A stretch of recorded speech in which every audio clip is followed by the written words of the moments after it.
We did it. We made it. We're in the next session. I don't know about all of you, but I'm kind of interested and looking forward to this section. We got a lot of feedback ahead of time.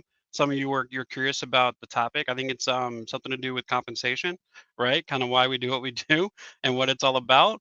So we'll be working with somebody that leads also a little to introduction, but it's AJ Bruno, CEO and founder of QuotaPath, right? So he's actually had a successful exit to 2 years into the next venture. QuotaPath is co-founded by AJ and his team, and they've learned a lot about starting a sales-led company versus a product-led one, right? So what happens when an organization puts the sales or revenue part led first behind product and let product follow? He's the former Trendkite president and co-founder.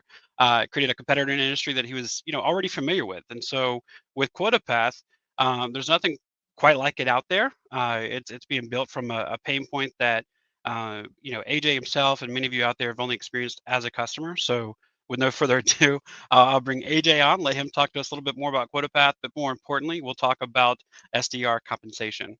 So bear with us. We'll get him here joining us. I made it. Yay! Hurrah! Ta-da! Here I am. Right on. So thanks for joining us, man. Welcome to day 2 of Accelerate 2021 inaugural event. You're our second speaker and our second day of panelists. And again, there's a behind the scenes wager going on about which day is going to be better. So kind of curious. I'm looking forward to your contributions. No pressure or anything at all whatsoever. Look, I'm basking in the orange glow of the WeWork phone booth right now, David. So that's called getting things done, right? That's what our life is all about. This is the new normal. It's how we get things done. This is my first talk where I'm in this situation where I feel like the lighting is a little bit. It doesn't suit me so well. I'm a fairly pale human being, so I'm not I'm not loving the light right now. But regardless, day 2 is gonna kick day 1's ass. Like, come on. Oh, it's been said. The gauntlet's dropped. You heard it here, everyone. All right. With that, we'll turn it over to you, and we'll pick things back up here at the end for the Q&A session. Yeah. SDR comp and all of the things that you just talked about. Like, I got this. So here we go. I'm going to share SDR comp. We got this. I'm going to go into presentation mode. I'm assuming David's going to tell me if there's any issues, but we're going to pretend like we're good to go. David gave a little bit of a background on myself. That I appreciate. I am AJ. I am founder, CEO of QuotaPath. I am a second-time founder. My first company was a company called Trendkite. It was in Austin, Texas. It went from 0 to 25 million in ARR in a span of 4 years. But more importantly, we went from 0 to 150 in sales in like 2.5 years, including an unruly SDR team of 25 that my chief of staff at QuotaPath ran at Trendkite, Graham Collins.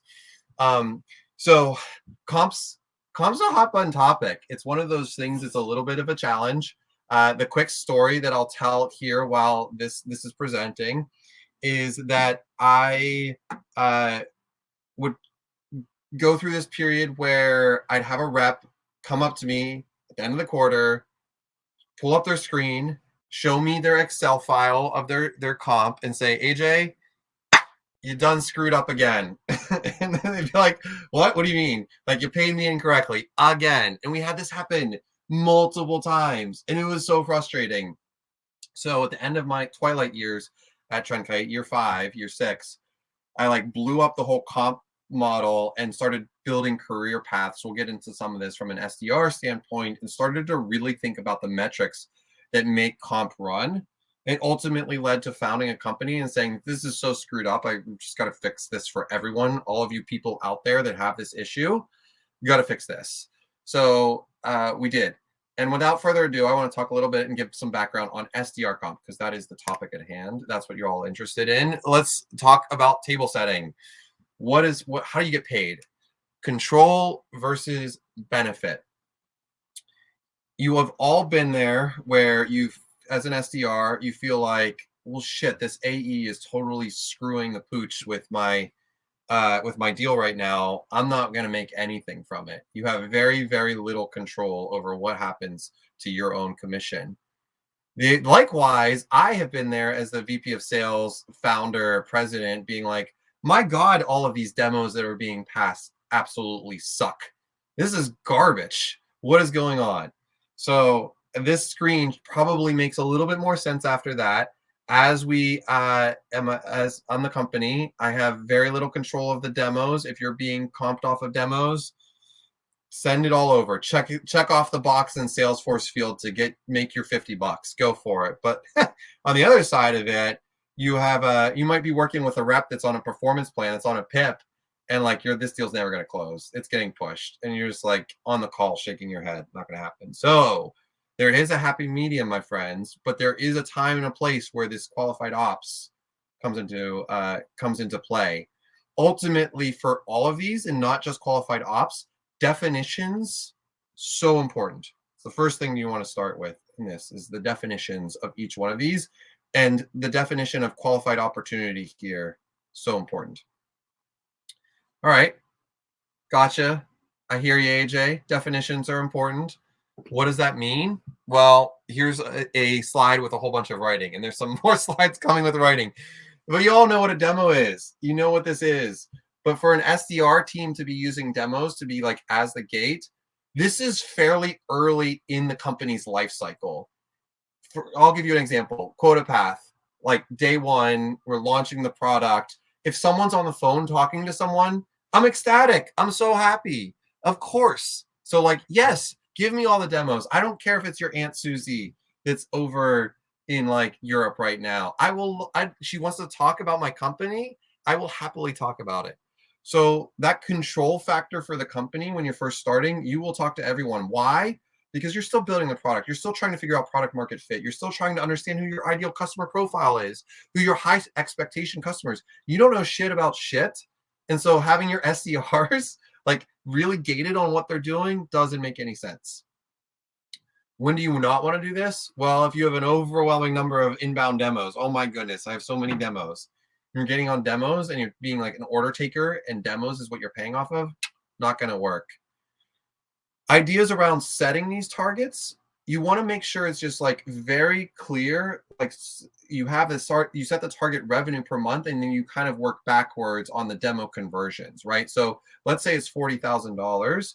Your demo value would be multiplying your average contract value. Let's say it's $20,000 by your demo to close rate, 10%. There's $2,000.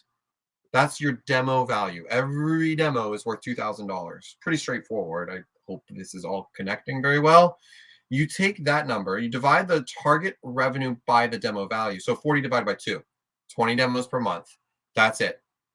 I know it's like not rocket science, but when you look at it right there, it's like, oh yeah, duh. And if you have questions or you want to like give through different examples, we'll go through them at the end. Don't worry, questions are coming. I can't see. Honestly, I can't see if you're asking questions in the chat. I can't see shit right now except my own screen. There might be one person. There might be 1,000 people. I'm talking to you all the same. So David's like, oh man, I regret bringing AJ onto this thing.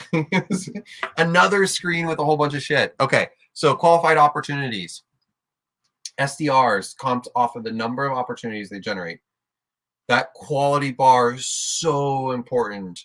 When do you want to use this? You understand your world. You understand your target customer. You understand who the ICP is, right? You have maybe a slightly longer sales cycle. I don't think this is necessarily true, but your ACVs should probably be a little bit higher. Sometimes these are called sales accepted opportunities, qualified ops. There's definitely different definitions, but that definition is so important to understand exactly what meets the bar and what doesn't meet that quality bar. If the SDRs don't have control over which demos they're setting, like inbound only, it's not a great thing because, like, of course, like they can't have control over that. They can't tell a qualified opportunity. Do you want them to med pick better? Nah, probably not. That's not their skill set. Their skill set's helping the account executives really have a like great research and discovery into an op that they're coming in. That's a qualified opportunity. How do you do this? Well, again, we're starting with this target revenue. Now Graham made some of these slides. So like why he couldn't have used $40,000 and now he jumped up to $50,000. Fine. Thanks, Graham. $50,000. Find your qualified opportunity value by multiplying your average contract value. $33,000 might be your average contract value. And then you have a qualified to close rate, 25%. So we're getting a little bit more tricky with the formula here because you're taking a stage that wasn't the demo to close. Now you have the qualified to close. So 1/4 of your qualified ops might close at 25%. In this case, that would be an $8,250, $8,250.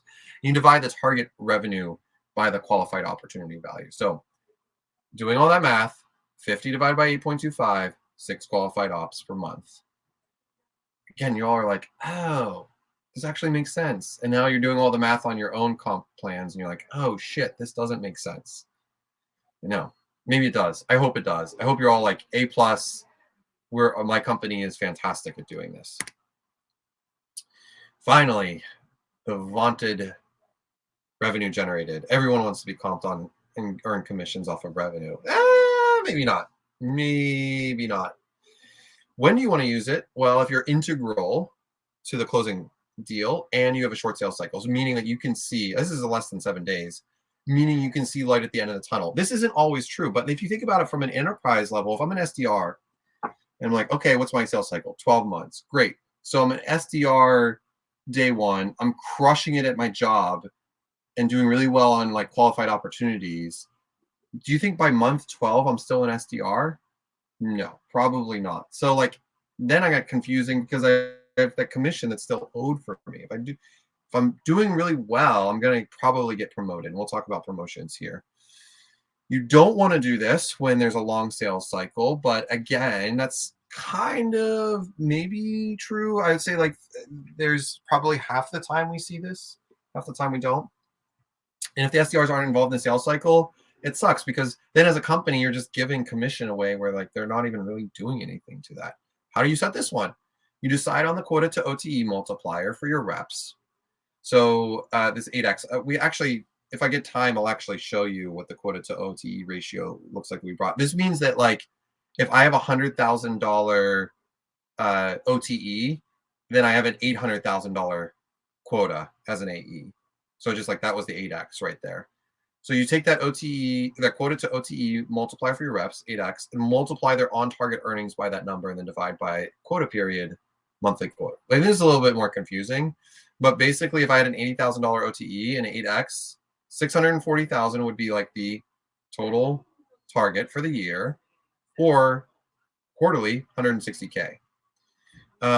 That's what the revenue target would be for, in this case, for that for this SDR. Or you take the historical number of demos set by the team, you might have 20 a month, and multiply it by the demo value, 3, so 60K quota. So you're like a month.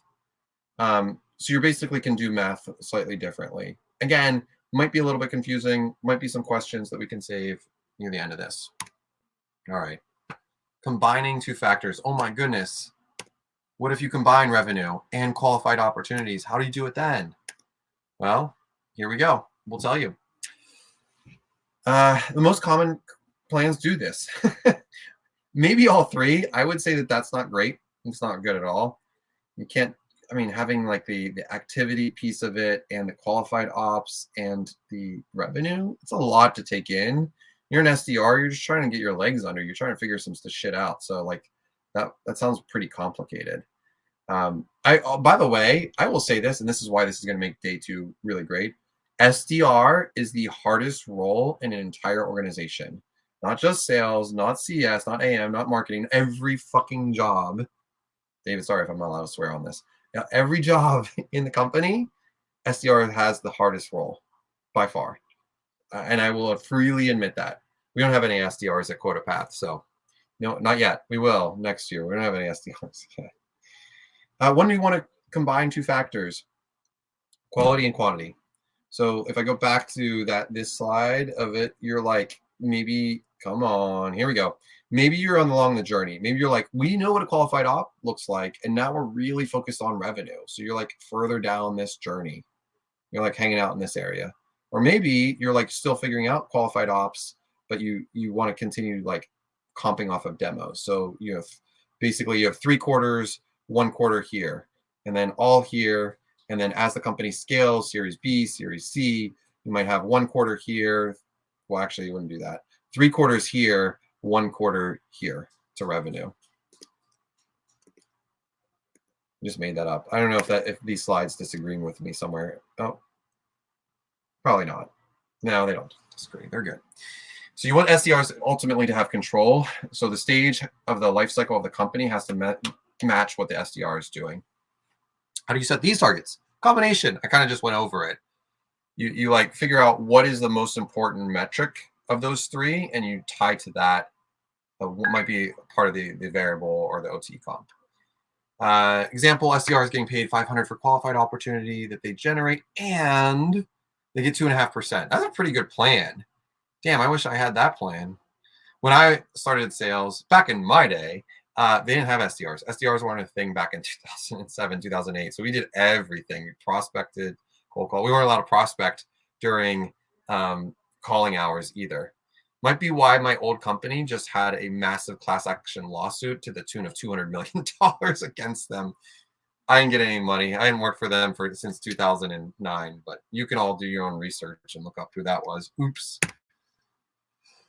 Spiffs. All right, there's always like this idea of contest, and I love this because at the end of the day, if you're in SDR, and a lot of times you're learning sales, and you're all about that team mentality and that team goal. So spiffs allow you to do this like off. And I guess if there's any sales ops sales leaders, this is something I would be thinking about quarterly, especially now where things are just being tested and comp plans change every quarter. Spiffs are a great way to help incentivize. So let's give some examples here. Company's launching a new product. So any opportunity created during Q1 that includes a demo of that new product is paid out on 1.5 bonus. Woohoo! It's great. Sounds good. Very short-lived, short time. Or maybe it's geared towards sports because everyone loves sports. During March Madness, you create head-to-head meeting setting competition. You probably have this on a leaderboard or a whiteboard or on a TV, or you can go to a screen. Love that. Love that. Just creates this like team winning mentality. Another example might be you break the SDR team into teams of 4 and have them compete over the course of 2 weeks in various different competitions. Demo setting, cold calling, response rate, all of that good stuff. Winning team gets a happy hour and a dinner. Ooh, it's nice. Do they get it with the CEO or they get it with me? Maybe they go fly an airplane with me. I say this because, total side note, interlude, I just launched a series called Value Props. You can check it out on LinkedIn, where I fly around the country and interview sales leaders from the cockpit of my airplane. I'm a commercial pilot. That didn't come up in the intro, sorry. Totally out of context. Moving on to SDR Comp. This was, well, look at that, Graham. I didn't catch that either. Same freaking slide. All right, maybe day 2's not as good. We have some sloppiness on the slides. I'll give that feedback. Career path, what you all want to talk about and know and hear. It's really important to lay out that concise career path. If your company doesn't have this clean career path, push them hard to make sure that you understand what is it, how long should I be in this role, and what does it take to get into the next role? Really, really important. This was what I blew up at TrendKite back in the days where I was just like, everyone was pissed off at comp. I was like, let me figure out career path first and foremost, and then we can understand, and then we can have the conversation.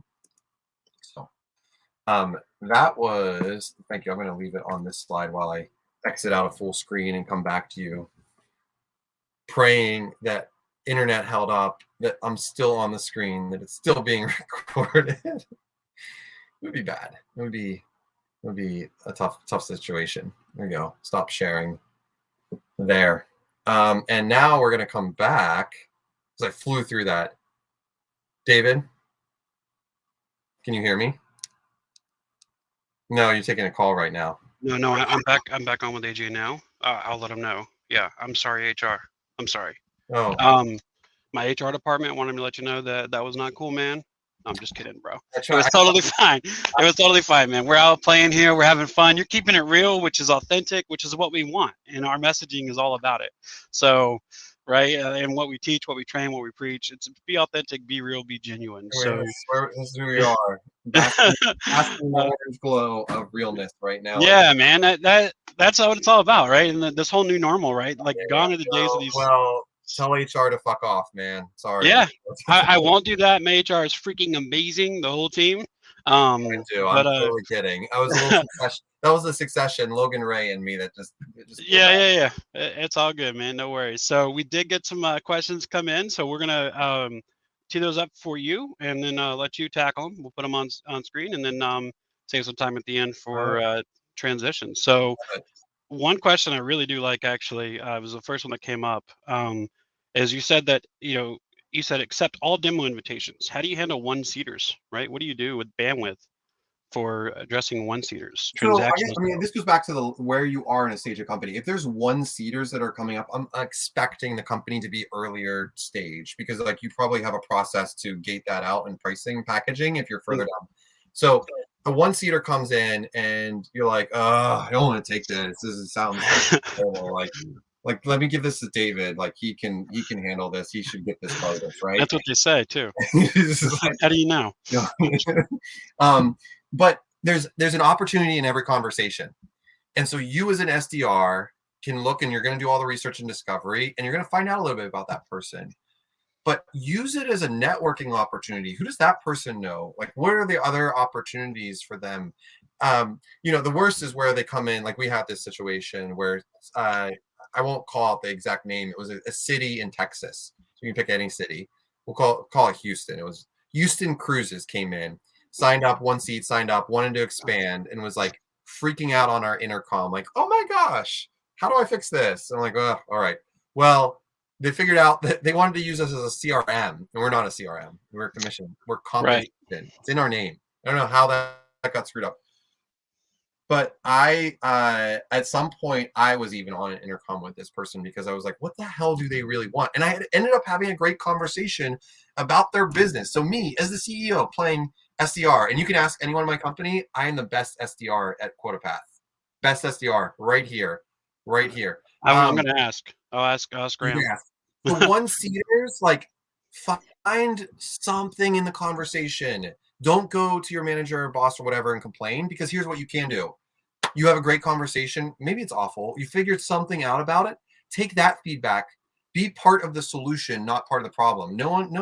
Every freaking sales manager has heard since the dawn of time, I don't want to take this demo. Like, I get it. You might not, but like, what else are you going to be doing? You're going to be cold calling, sending out your outreach sales off, outplay, outplay, Wait a minute. setting out outplay. Yeah, Are setting you up doing Outplay. that? You got it. Yes, you absolutely are going to be doing that, but you can take the time to actually have an intelligent conversation. Yeah, I think for me, in my experience, it's been you come into a meeting and some days you're kind of back to back, right? And you prep and you do all you can. You come in and you realize and learn through your discovery that it's like, oh, this is a one-seater or a two-seater, right? Or a Joe Smo company or somebody that isn't obviously your big whale account that's going to get you your number this year. But just stop. Don't worry about that. Have a genuine conversation with the Smile. person that you're spending time with right then and there, right? I just threw my keyboard. I was so frustrated about this. But you just have a genuine conversation. And I've gotten some of the best professional relationships, right, that I still have to this day from those little, one-off conversations because that person, like, I believe it was yesterday, I forget which speaker, but they said the average time or tenure for employees nowadays is about a year, right? So if you have a great conversation with that person today, they might be future funnel for you. They might be future referral funnel for you right here or elsewhere. So it's yeah, just have a good genuine conversation And with then all you that. go back and you're like, where did my sales engagement platform fail me? And Yeah. then you find, oh shit, I need a new sales engagement platform. And you call up Outplay and you're like, hey, Outplay, this other company is not doing it. So I don't know if I won to pitch it, but I was pitching like little certificates, awards, trophies, or something for our different speakers, and I think you just won the greatest rebound, right, from worst to best. It's a journey, man. No, I'm just This is kidding. totally intentional. Yeah, I'm yeah, very, I know. very, very intentional about Yeah, what we talk that's about awesome. things. And then next question. This one may feel kind of loaded, but it's not. So what should be the ideal breakdown of base pay and commissions as a I knew this was gonna ratio? come up. Yeah.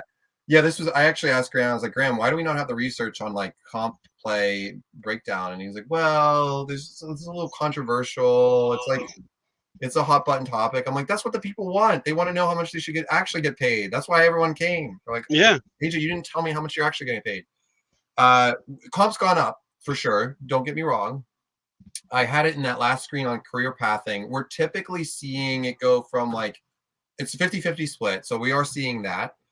But like livability is a thing in major cities. So we're seeing like minimum 50K on like the base in major cities and moving up from an 80 to like 100 even now. It's depending on the sales cycle and the ACVs. But I would say like, okay, 2 years ago, 65, 75, 80, all in. That's moved up to like 80, 90, and 100. Hmm. Someone said 55, 60K base. Yeah, I mean, you're seeing it happen on the AE side where comp is north of 200 for lots and lots and lots and lots of different companies. And then you have all this venture capital just like, Yeah. companies that just get backed by Sequoia or whatever, like just whatever. I don't know who would do that. They I won't do mean, that. You get all this capital and they got to spend it somewhere. And so they're paying lots of money. yep.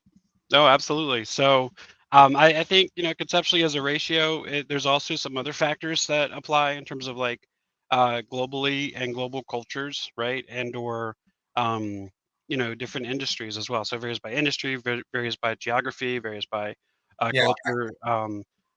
Just I've seen. culture's a good one. The UK, we were like 70-30, I think, over there. They had some like laws around it for our Yeah, SDRs. Um, but it's definitely moved up across the board for sales overall. So yeah, and what I love is if SDR, like we're interviewing for any role, if they want to understand the comp more, that's great. But they also want to understand like the unit economics and like how does the benefit just not just me, but like the team and the company. Like how do yeah, you think about that? How are you thinking about that evolution in that career path as your Series A turns into a Series B, turns into a Series C startup? yeah, Outsource. I see outsourcing in there, getting to the point where it might outsource. Um, yeah. out, So yeah, where was outsource? Outsource was in the chat. yeah. I was just seeing, like, Got you. understanding whether outsourcing SDR. I don't know how you all feel about that. I'm not as. I don't know. It's like It depends. it It's depends. it's a use case scenario, right? There's a value in a scenario where somebody prefers to spend that kind of money on an outsourced resource because of time, bandwidth, otherwise can't build a program out internally, right? So scenario A, somebody needs help, a helping hand to get pipeline in so they can convert revenue and then scale a team, right? Scenario B is most common that I've seen is an organization that's got a 1 to 2 year sales cycle, right? And a half million larger sales cycle, and they pay the AEs way too much to sit, down on a phone and make calls. So We've in all been that there. scenario, We've yeah, all yeah, been yeah, there. They exactly. pay the AEs, they pay the VP of sales, they pay the CEO too much. All these people getting fat and happy. As I said, SDR, hardest role in the company, and doing God's work, doing Absolutely, the Lord's work. absolutely. One more question for you here. Do you think that the inbound SDR commission should be a function of the number of SQLs that are coming in?